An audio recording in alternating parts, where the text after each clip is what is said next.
আপনারাই বলছেন না, অর্থাৎ আপনারা জিনিসগুলো জানেন কিন্তু আপনাদের অভ্যাসগত পরিবর্তন নাই দেখে আপনারা কাজগুলো করেন না। যখনই এই দুইটা খাবার একই সাথে রাখা হবে, আপনারা যেহেতু মুরগির মাংসটা আপনি এখনই খাবেন, সেটার ধোয়ার কোনো সুযোগ নেই, সেটার অন্যান্যভাবে পরিষ্কার করার কোনো সুযোগ নেই।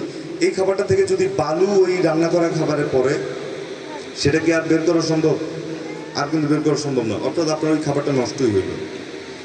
আমি হয়তো জাল দিয়ে জীবাণু নষ্ট করতে পারবো, তাপ দিয়ে হয়তো জীবাণু নষ্ট করতে পারবো, কিন্তু এই বালু তো আর আমি সরিয়ে নিতে পারবো না। তাহলে আমরা এই পাঁচটা বিষয়ে এতক্ষণ আলোকপাত করলাম। আমরা খাবার পরবর্তী যে উচ্ছিষ্ট সেটা যেখানে ফেলি সেটাও আমরা ঢেকে রাখবো, এই বিষয়ে বললাম। আমি আপনাদের সাথে আর 2-3টা বিষয় আলাপ করব, আপনাদের থেকে আর 4-5 মিনিট সময় আমি চেয়ে নিচ্ছি। সেটি হচ্ছে, আমরা বাজারে অনেক সময় শুনি যে ফরমালিনযুক্ত খাবার আসলে বিক্রি হচ্ছে, তাই তো? আপনাদের বলে না যে এই সবজিতে ফরমালিন দিছে, এই ফলে ফরমালিন দিছে, এই সব কিছুতে ফরমালিন দিছে। আমরা সবাই একটু আগে বুঝি যে ফরমালিন জিনিসটা কি।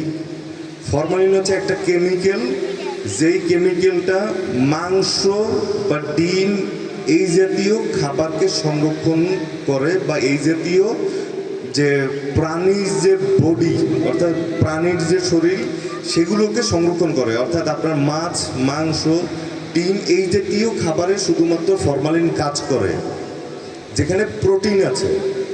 এখন আমাদের ফলমূলে কিন্তু কোনো প্রোটিন নাই। প্রোটিন না থাকলে সেই জায়গায় ফরমালিন কোনো ধরনের কাজ করে না। আমি বুঝাতে পারছি আপনাদেরকে?